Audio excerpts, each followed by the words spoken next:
Genesis House and the Friends in Recovery podcast are proud to bring you Answering the Call, the First Responder podcast. Join your hosts, Mike the Podfather and Jersey Ed, as they address the real issues in health and wellness for first responders. From physical and mental health to relationships and work-life balance, we leave no stone unturned.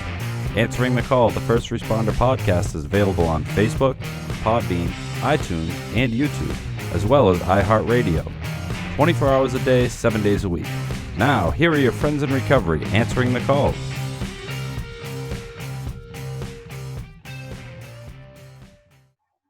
Hey, everybody. Welcome to Answering the Call, the First Responders podcast. I am the Podfather, Mike Miles, and I'm here with Jersey Ed from Quarantineville. Looks like you're quarantined somewhere, Podfather. I'm in the back seat of a 2004 Mercedes-Benz. It's a nice place to be quarantined. Why? Yeah, is it quarantine? Plenty of room back here. I wish I had this back in my single days. And Sweets, how you doing, Sweets? I am doing pretty well. Thank you for asking. I am quarantined in my home office, trying to make you guys accessible to all our listeners and viewers. I know. Super. I know everybody's quarantining themselves. I think Podfather and Sweets ended up making a conscious decision to not go in the studio. Thank you guys for that. And I'm sure we're just following suit with everybody else and honoring what's going on out there. I guess that's why we did that, right? Mm-hmm. Yeah, I thought it was a good idea. Just too dangerous right now. Too dangerous. Yeah. Yep. But the stress is killing you trying to get a good signal, Podfather. Yeah. Well, you know what? I'm still working a lot of hours, so I really haven't had an opportunity to stay home and not do much. So I've been working about a good 35 hours a week. Good. Well, yeah. You're out there too, amongst everybody helping. They're still sick and suffering, and you're doing a good job there, Podfather. Doing the best we can, Eddie. Just the best we can. What's on your shirt? Is that a first responder shirt you're wearing? No, this is a logo. This is a young man that died suddenly and left 3 young children. Golf tournament last year, and I just played in the tournament. I got a nice jacket. I got a few of these, you know. Nice. Yeah. Your Podfather plays good golf, man. I take him on a golf outing up in the Cape up in Massachusetts. Him and I usually go up to that golf outing. We have a little bit of fun out there, and him and I we'll go golfing every once in a while too on our own, right, Podfather? I'm looking forward to more golf. They just opened up Massachusetts yesterday. Oh, good. Yeah. So that's a good idea, and we're definitely going to be back in the swing of things. Hopefully to play some golf next week. Good. They pushed Pennsylvania and I think New Jersey to June 4th now. Yeah. So the next recording of this stuff, I'm going to have to be here again, maybe. I don't know. So yeah, it's really crazy. It's not, it's a lot of work. I mean, we do these podcasts obviously to help people, and it's a wonderful thing, but sometimes you got to take a look at your own, personal life and family members and say, hey, maybe they need me more. Mm-hmm. So today's one of those days with my family definitely needed me more. Yeah, you had trying to make it work though. Yeah. We juggle all kinds of balls there, Podfather. So yeah, we certainly do. So Sweets, what's going on in Sweets studio? Is it still? It's empty. There's nobody in there. I'm in my home office. It's the door's just kind of swinging back and forth. The breeze is blowing. I think there's some squirrels in there. Yeah, there is. We just gotta wait. I'll clean the place out for you when you come back. Nice. Real quick, I just want to just mention who our guest is going to be. Jason Dennick. He's a nurse. Right now, he's a nurse, and he's actively working with patients. He's actually a nurse in recovery. We're going to bring him in here in a minute or so. I just want to let everybody know who's a guest today. I hope I'm pronouncing his name right. It looks very simple, but it's complicated. So, but if anybody wants to give Podfather a call or send him an email, he had a stressful day. You can see it on his face. Call him at 617-379-1163. Leave him a happy message. And, I could use a happy message. Yeah. Send money. Send some money. No, we can't do that. Don't send money. Or help at friendsinrecoverypodcast.com. And that's the best ways of getting a hold of us. Sometimes I forget to give out those numbers, but I know Sweets puts them up, and and I know Melissa gets them in the show notes and all that. There's plenty of ways to reach out. Plenty of ways for people to reach out. They can call, email, Facebook, YouTube. Yes, They can't find a way to reach us. They're doing something wrong. They are. They are Right. absolutely. Yeah. Carry a pigeon. Yep. Yeah. There's many Yeah. ways. Yeah. So you all calm now, and you take. You didn't go into our. We had a session with Jeff Brandler. You need to breathe. So while I'm introducing Jason Denick, take a deep breath and exhale two times. Put yourself in a happy place, and Jason will be on in no time. So. Well, hold on. Give them proper instruction. All right, listen. So the idea is to help. This is supposed to adjust your parasympathetic nervous system. Is that instead of just breathing out, you're supposed to take a deep breath in and then a deeper breath out, and you push it all the way out, and you think about it. Absolutely. Pushing out. I do this several times a day, and believe me, it really, really does wonders. He said it was magical. So I tried it while he was doing it. It was amazing. It is. It's amazing. So, yeah, it really is amazing when you think of it, that it's such a simple exercise to do that, the conscious mind, you think would just kick in once in a while and do it on its own. But you have to put some thought into it. Which is okay. Hey, you know what? We take a little conscious thought. We make some adjustments in the way that we feel, and we get to move on with our day. So that's right. And then we get to move on and bring Jason in. So why Sweets is trying to bring him in, figuring out all the satellite stuff, I'm going to introduce who Jason is. Jason Denick. He's an RN and BSN. Jason has been in the nursing field for over 12 years now. For the past 12 years now. He has his associate's degree from Ocean County Community College and his bachelor's from Drexel. Jason worked in multiple ERs and was a critical care transport nurse, which I'd like to find out what that is. For the past 4 years, he's been working in dialysis as a nurse. Jason has found solid recovery 3 years ago and has not looked back ever since. That's recovery from drugs and alcohol. So, Jason, welcome to the show. Welcome, Jason. Hi, thank you.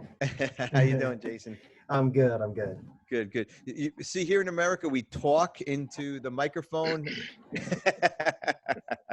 Jason's a good friend of mine. He comes on our Friends in Recovery shows, and I learned a lot from him just showing up on our Friends in Recovery meetings at night at 7 o'clock at night. And he has really good recovery. That was number one why I wanted on, because some of us are first responders, such as a pod father, and a couple other first responders I know listen to the show that they are in recovery. And he's also a first responder. And Mike, you and I were talking a couple of shows ago that I didn't realize this, but the medical community, the nursing community, they're kind of like you guys. And if they have a problem, sometimes they are held to a higher standard, just like the police are. And when you start messing around with the police's badges and their guns, that kind of gets hard, as far as that goes. And that's what the nurses kind of go through and in recovery and all that. You take away their license, you're taking away their livelihood. And I think Absolutely. he has some experience with that. If he doesn't mind sharing with us on all that. But Jason, welcome to the show. And the nursing thing, thank you for everything you do. I see you every night on a meeting with, the earphones in your ears. We're helping these people out. And it's great that you do this. Tell us what you do in dialysis. You're right there on the front lines. Yeah, thanks for the introduction. Yeah, so with dialysis, I mean, we definitely have direct patient care. There's no social distancing for us. I mean, we got to get right up and close and personal with people, whether they have a catheter in their chest or they're accessing one of their arm.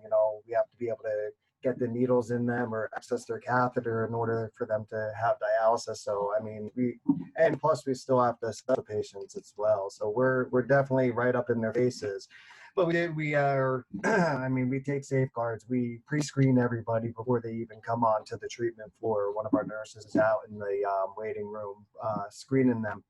And then when they come in, everybody's already masked up, the patients as well as the staff. And then us as the staff, we have on our mask, our goggles, our face shield, gowns, and gloves. I mean, but we're constantly changing gloves every 5 minutes, basically.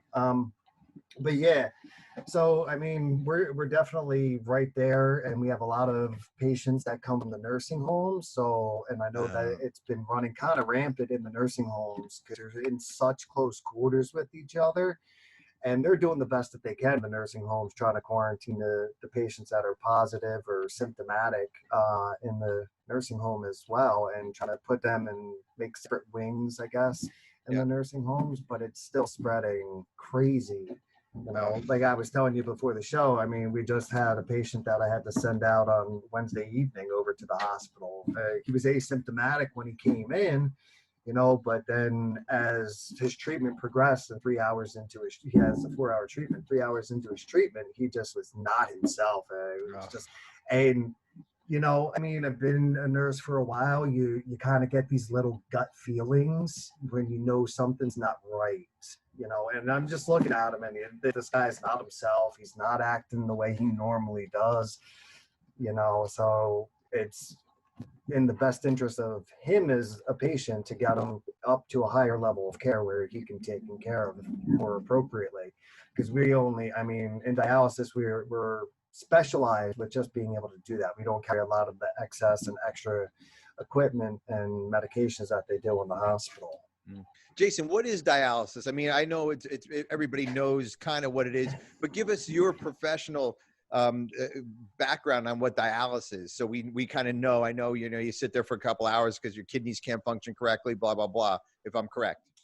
Right. Well, I mean, there's a couple different levels with dialysis. I mean, you have end-stage renal disease. That's people whose kidneys don't work at all, or they have a very low function with their kidneys. So what we end up doing with dialysis is we withdraw the blood from the body. It's in a continuous system. So the blood comes out of the body, it goes through a machine and then through a dialyzer where it goes through the blood goes one way, and then dialysate goes another way, which has potassium, bicarb, and sodium in it, and it kind of through osmosis pulls out the bad stuff and the toxins that are in the body that the kidneys normally would clean out, and then we would urinate them out. And it also helps remove any excess fluid that the patient has, because once you are on dialysis and the kidneys don't function anymore, you become anuric, which means you don't urinate anymore. So anything that you drink, any type of liquid, whether it's in the food, you know, lettuce, broccolis, all those kinds of things all have liquid in them. So that liquid's going to stay in the body. So we have to get that liquid out. Otherwise, they're going to get fluid overload. Then they're going to go into congestive heart failure and other cardiac issues or respiratory issues. So it becomes a real fine line with, you know, the patient's got to manage how much fluid they drink, and then we got to manage how much we take off, because we don't want to put too much cardiac stress on their heart and everything. And then we also have the other patients who are acute kidney injuries. So you'll see them, and we see them more frequently now because they only used to be treated in the hospital, but now they're allowed to be treated in an outpatient setting. So acute kidney injury is, you can get it from people that are like motor vehicle accidents or take a really hard hit or trauma to the back where the kidneys are located. Could be from drug overdoses, certain things that are nephrotoxic, which means they're toxic to the kidneys, will shut them down. So what we're doing with them is we're basically helping their kidneys jumpstart again to get back up to full functioning, because sometimes it'll shut it down for a short, brief period of time. So we do the dialysis to help re-jumpstart the kidneys, and then they're usually only there for about 2 to 3 months if their kidney function starts to come back. Okay. Well, you do amazing work. I've as a therapist, I had 3 clients. One's no longer with us, but I have 2 clients that are both on dialysis 3 times a week. One of them's they're both on lists for transplants. One probably never going to get there. The other one, we're hoping. She's only 41 years old. She has 2 children. But I really marvel at their ability to go through a dialysis 3 days a week, which you know better than anyone. That's not easy. Trying to keep her spirits up, trying to keep her in the game, so to speak, with raising 11-year-old twins. And my other guy's a retired police officer, 59. He's been on dialysis almost 12 years, which is quite a while, I guess. And but I often think after they come and see me the day before, usually, or the day after treatment, I just kind of marvel at them, Jason. I mean, you must meet a lot of people and see a lot of strong-willed people. Yeah, absolutely. Yeah, oh, absolutely. And you can also see the depression set in, especially if they're brand new to dialysis, because I mean their whole life takes a big 180 turn Right. instantly. And they go from a normal living to now they've got to watch their diet, their fluid, their Right. everything they've got to watch. It becomes a real struggle for them in the beginning, and we Sure. understand that. So that's part of our job as well, is we got to educate them on the proper Right. things to eat, the proper amount of fluid and stuff. So yeah. Wow. And then you do see a lot of people that, I mean, they just keep coming back and coming back. And me personally, I don't know if I could ever do it, and I look at our patients, I'm like, damn, Jason, how you, go ahead. Jason, real quick, we're going to take a break here in a minute, but what, and this will bring us into the second half of the show. What does alcohol do to somebody on dialysis? Is it recommended, not recommended? And especially an addict or an alcoholic, that has to be probably a no-no, I'm guessing, on dialysis. Oh yeah, it's definitely, we advise against it. There are people that do still drink, or and I'm not saying for somebody who's like full-fledged in the grips of addiction of alcoholism, that I mean they wouldn't be able to survive with dialysis. But I mean, we do have some patients that'll have like maybe one beer a week or something. But you have to watch them too, because there's a lot of phosphorus in that, and Right. you don't want Right. somebody's phosphorus and get phosphatemia, to go up, because then they start itching and it comes out of their pores and everything. It's so, I mean, we discourage it, but we can't be at everybody's home and smack their hand when they're drinking Right. something. Exactly. Yep. So we're gonna take a Well, quick everybody, break here. Go ahead, yep. Podfather. We'll be back after this break. Answering the call, the First Responders podcast, and look forward to talking to Jason some more, and Jersey Ed, and our producer extraordinaire. And a Podfather from the back seat of his car. From the backseat of the Benz. See you soon. We'll be back. Since 1992, Genesis House has been helping real people heal from addiction on their private recovery campus in beautiful Palm Beach County, Florida. Their family-owned program is accredited by the Joint Commission and offers detox and dual diagnosis treatment in a comfortable and confidential setting. At Genesis House, they focus on treating the underlying causes of addiction. Their comprehensive approach includes psychiatric care, individual and small group therapy, trauma healing techniques, and holistic care including yoga, massage, and animal-assisted therapy. After treatment, their clients enjoy the lifelong support of a nationwide network of Genesis House alumni. Call Genesis House today at 1-800-737-0933 to speak with someone who understands. Visit them on the web at www.genesishouse.net. It's time to start your journey to a long and successful recovery. Hey, everybody. Welcome. Answering the call, First Responders podcast. I'm the Podfather here with Jersey Ed. And Jersey Ed, you have a super guest on today. We do. Jason. Yeah, very And, informative. Before the break, you had a few things you wanted to talk about, but I think you have the Jersey Ed's pick of the week. I do. I have the podcast pick of the week today, guys. Sweets, give me a drum roll. Thank you very much. So Jersey Ed podcast pick of the week, drum roll. There you go, another one. Is Fresh RN podcast, host Kati Kleber. Your first year as a registered nurse is challenging. This is a podcast. This podcast is hosted by an experienced nurse from FreshRN.com who discusses the basics of that first year, from orientation, code blues, tricks of the trade, and personal experiences to time management, delegation of patients, and more. You can find Fresh RN podcasts anywhere you get your podcasts from. And their website, and you find out on their website at FreshRN.com. And you're a very experienced nurse, so that may not be your cup of tea, Jason, but but you might want to check know out. what though? You can always learn something new. That's right.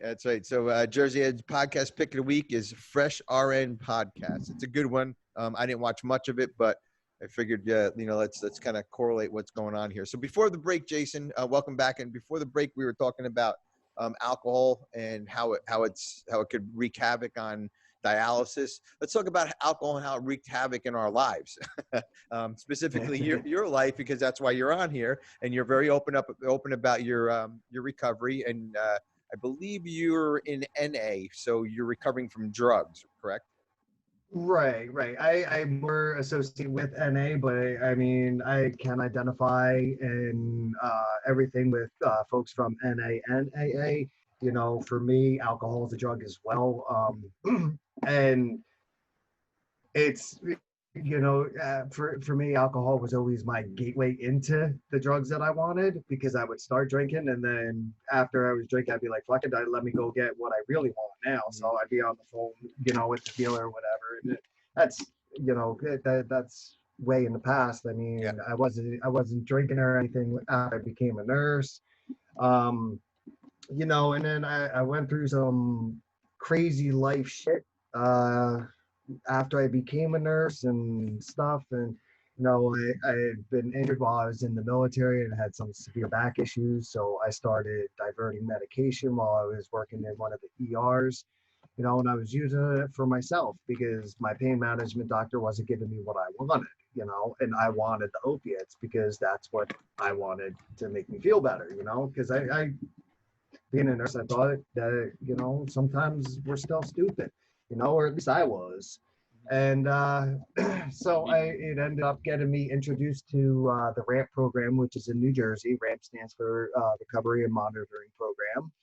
And like you were saying about the Podfather, about him, losing the livelihood, getting the badge taken away for a little bit. And that's what happens with us is, with nurses, we have to go into treatment, for detox, and then however long the treatment lasts, whatever they suggest, whether it be 15, 30, 90, whatever, however many days, after that. And then you have to go into IOP after you get released from treatment. And then while you're in the midst of doing that, you got to complete your 90 and 90.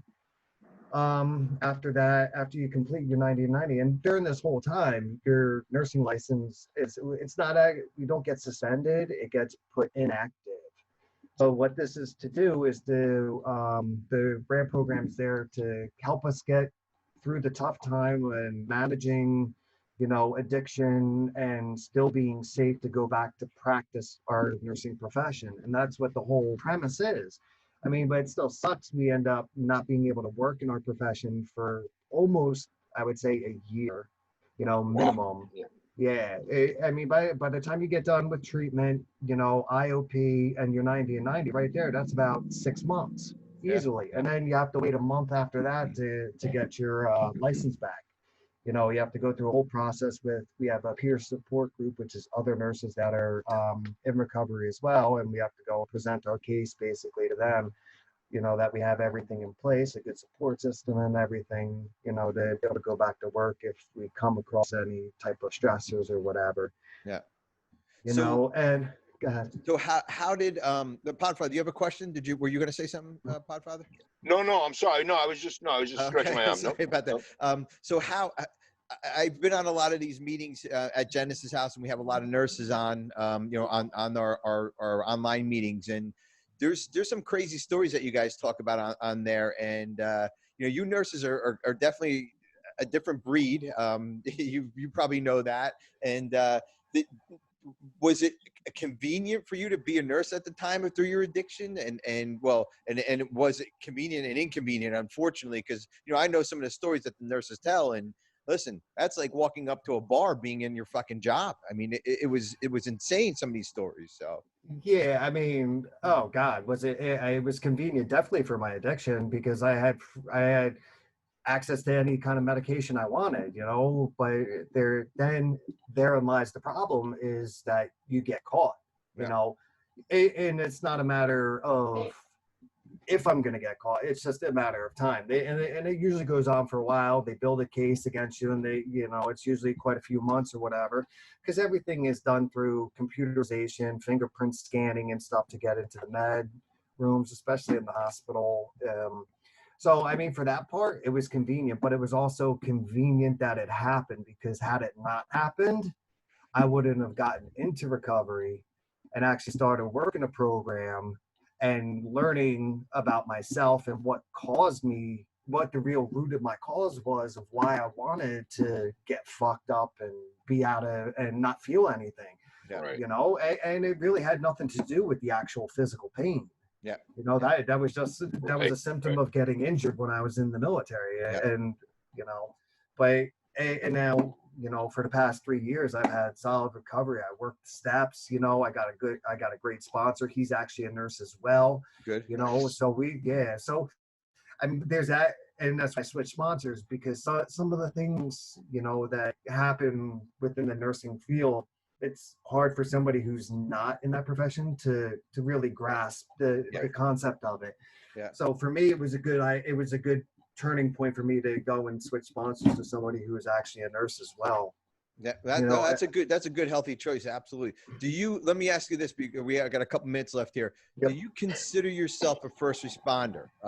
You know, do you put yourself in that category? Because I know we do on this show. I look at the nurses, and Podfather and I, from day one when we started this show, we always consider nurses, doctors, definitely first responders. You guys are out there on the lines too. But all this Corona bullshit stuff, what you guys really up to the peak of everything as first responders. So what's your thoughts on that? Yeah, I mean, I guess you can consider it first responders. I know that there are some services too, where there are nurses that ride on the ambulance with paramedics, and they are actually right there on the scene of certain injuries.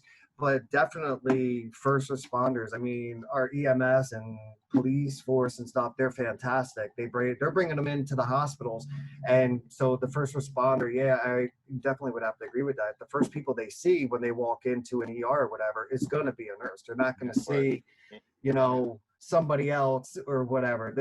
And they're the ones that are doing the first initial care, especially if it's not a paramedic or a nurse bringing them in. If it's just EMS, you know, then the EMTs, which are fantastic too, they don't have the ability to be able to give medications and do certain things. Exactly. You know, so I mean, nurses are still right there in the front line, in the thick of it. You know, I think I think a frontline warrior would be a better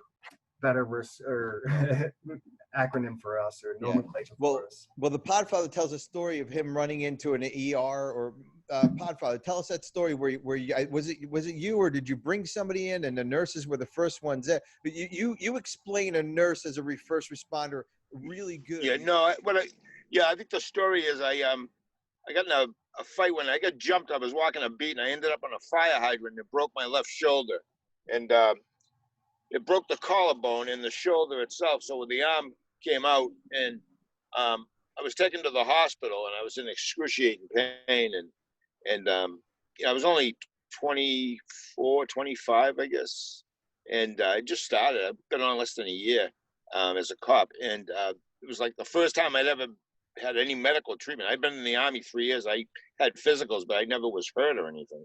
So anyway, the nurse, she was just so accommodating. Of course, they gave me Dialysis, something really powerful that took away the pain immediately. But her bedside manner and the way she treated me and cared for me was just, and I just feel like I drove a wagon for 3 years, a police wagon. I brought a lot of prisoners up to the hospital, a lot of people under arrest, and I've always considered nurses, especially ER nurses and doctors, as first responders, because they see the worst of the worst.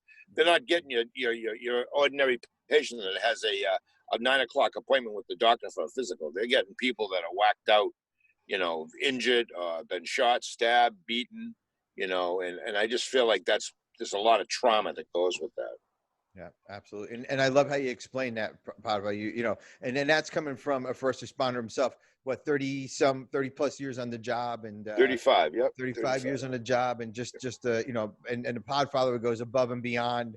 I know him retired and not retired, and he would go above and beyond for anybody. And Jason, thank you very much. You know, thank you for sharing your stories. Thank you for making us understand, you know, what you do on the front lines for us. And thank you for hopefully giving somebody inspiration out there, first responder that might need some help, that might need some hope out there, that you recovered. Why can't they? You know what I mean? Right. So yeah, absolutely. Be proud of yourself, Jason. Absolutely. Thank you so much for having me on. Thanks, Thank Jason. you. Thanks. So Thanks. Great guest. Jason Danek, yep, an RN and a BSN that works in dialysis. I did meet him on a Friends of Recovery meeting, and he's one of those guys that just goes above and beyond. He stays after the meeting. He really gives back. He takes some of the newcomers, and this is just on this video, on this Zoom stuff. He'll talk to the newcomers after the meeting. You gotta love it. Yeah, really well. Got a great message. Yeah, he does. He really does. And we didn't hear a lot the of whole energy. Thing. Yeah, a lot of gratitude. You can hear it in his voice. I mean, it's really good to even to sit back and, I was really enjoying listening to him. I didn't really have a lot of questions because I was really into what he was saying, and I just can't imagine. I like what he said about people that your whole new life change. You're going to be on dialysis. I mean, that's it. No more going to the bathroom in a normal way. No more, consuming gallons of water because you're thirsty. I mean, can you imagine doing that job when you're all fucked up or pissed off? No. I mean, this person you're helping out. Now you're going to be pissed off at him because they have something wrong with him, because you're waiting if you want to go fucking hit their machine or go find some fucking drugs somewhere, or so thank God he's in recovery. Yes, I can see how compassionate he is about his job. Yeah, that's it. That's the word, Eddie. Compassion. He has a lot of empathy and compassion. You're right. Yes, he does. Absolutely. So, Sweets, give us your summary of all this. You were quiet over there. Were you nursing somebody back to health, or were you just doing nursing himself back to health? Yeah, I was just listening like the Podfather was, and the part that I heard toward the end was that Jason had to find another sponsor that did have similar experience, and I think that's something that's really important. Yeah. We kind of overlook is that addiction and treatment and recovery all kind of gets lumped into this one area. Like, you should be able to get it wherever you go, but people are experiencing addiction in such different ways. Like, I couldn't imagine being going through what I went through as an addict and having access, like Jason said he did, to all these drugs. Oh my goodness! Insane. You know what I mean? And 90% of my addiction was the hustle. I had to go around and hustle in line, cheat and steal to get this stuff. It would have been very different if I was at work and my job provided access. And so how can I explain that relationship with drugs to someone that's never experienced that or doesn't understand that? So like, there's something to be said that, for what Jason just brought up and how important that is for anyone that's listening. That is a police officer, a fireman, a nurse, a doctor, whatever you are, that your circumstances are yours. And you definitely need somebody who can understand it, talk to you about it. And, it might be hard going to a meeting and hearing about, a 25-year-old kid taking money out of his mother's purse to buy heroin at the corner. And you're like, I don't get that. That wasn't me. Like, I appreciate your story, bro, but like, that wasn't me. And so, making sure you're at the right meeting or the right group, or you've got the right support system. I just think that's such a key element. And I took that away from Jason's conversation. Yeah, absolutely. Yeah. Good. All good points there, Sweets. Excellent. So Podfather, take us out from the back of your car. This was an excellent show. Jason could have just probably ran the whole show. We should get him on here. Yeah, Jason, definitely. Like I say, every after every podcast, Eddie, you find the best guest. You really do. That's one thing I gotta say. We haven't had a dud yet. It's been great. And this is just going to show you we can make it work. I know this isn't what we usually do. We have state-of-the-art equipment. We have Sweets always keeping us, no noise. He made me take off a jacket once because the jacket was making noise. This fucking guy's a pain in the balls. I love it. But it makes sense. But we made it work, and we're making it work today. And we got a long ways to go. But first responders, everybody that's out there right now, I hear the word hero. He's a hero. She's a hero. The kids are driving by thanking the teachers. They're heroes. Everyone's a hero. But the real heroes are when this epidemic and pandemic is over. There's still going to be people like Jason, the front lines. There's going to be people, the fire, the ATF agent we had on, and all these people, cops, firemen, EMS, correctional officers, that they do this every day. They have to be on their toes every day. They put on gloves every day. They put on masks because of all the different diseases out there. But anyway, I just think that the word hero has been thrown around a lot lately, but there's some real heroes out there, in my opinion, anyway. Just absolutely. My opinion. I second that, Podfather. Absolutely. Thank you. So hey, listen, answering the call. First Responders Podcast. And as usual, Eddie, the Jersey Ed phenom, has brought on another great guest. And thank you, Ed. You're welcome, Podfather. Anytime. Thank you, Sweets. You got it, man. Yeah. And that's it. Take us That's out, it, boys. Podfather. Stay safe. Stay safe. That's it. All right, boys. That concludes this episode of Answering the Call, the First Responder Podcast. Thanks to Genesis House for sponsoring the show and supporting first responders who are struggling with addiction and mental health. Follow us on Facebook for past shows and updates. If you are interested in being a guest on the show, email us at help@friendsandrecoverypodcast.com.